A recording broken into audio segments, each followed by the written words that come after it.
পদক্ষেপ হাতত লৈছে। অন্যান্য জাতি জনগোষ্ঠীৰ দৰে আমাৰ এই জনগোষ্ঠীটোৰ শৈক্ষিক সামাজিক সাংস্কৃতিক বিকাশৰ বাবে তেখেতে পৰিকল্পিতভাৱে আগবাঢ়িছে আৰু এইখিনিতে প্ৰাণিধানযোগ্য যে পুনৰবাৰ কৈছোঁ যে লাচিত বা চুকাফা বা মহাসতী জয়মতী আতন বৰগোহাঁই বা পূৰ্ণানন্দ বৰগোহাঁই চক্ৰধ্বজ জয়ধ্বজ সিংহ বা প্ৰমত্ত সিংহ প্ৰতাপ সিংহ ৰুদ্ৰসিংহ কেৱল আহোমৰ ৰজা নহয় অসমৰ ৰজা এই কথাষাৰ অনুভৱ কৰিয়ে আৰু সমান্তৰালভাৱে আহোমৰ ব্যক্তি হিচাপেও আহোমৰ এগৰাকী পুৰোধা প্ৰাতস্মৰণীয় জ্যোতিষ্ক হিচাপেও এখেতসকলৰ প্ৰতি শ্ৰদ্ধা জ্ঞাপন কৰিছে প্ৰণালীবদ্ধভাৱে। পুনৰবাৰ কৈছোঁ 24টা ভাষালৈ অসম তথা আহোমৰ শৌৰ্যবীৰ্যৰ কথা সম্বলিত গ্ৰন্থ অনুবাদ কৰি প্ৰতিটো লাইব্ৰেৰীলৈ প্ৰেৰণ কৰা হৈছে। কেৱল স্থাপত্য বা আন্তঃগাঁথনি উন্নয়ন নহয়, শৈক্ষিক বা বিদ্যায়তনিকভাৱেও যাতে আহোম তথা অসমীয়াৰ শৌৰ্যবীৰ্য প্ৰজ্ঞাৰ কথা যাতে সমগ্ৰ বিশ্বত অনুৰণিত হয় তাৰ বাবে এইখন চৰকাৰে কাম কৰিছে।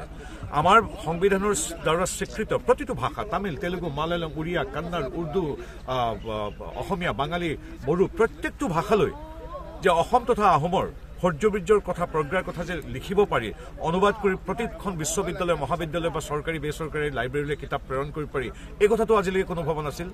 গতিকে এগৰাকী অসমীয়া হিচাপে আহোম হিচাপে ডক্টৰ হিমন্ত বিশ্ব শৰ্মাক মই ধন্যবাদ জনাইছোঁ। আপোনালোকে সকলোৱে জানে যে আলাবৈত একেদিনাই মোগলৰ বিৰুদ্ধে 10,000 আহোম তথা অসমীয়া সেনাই প্ৰাণ আহুতি দিছিল।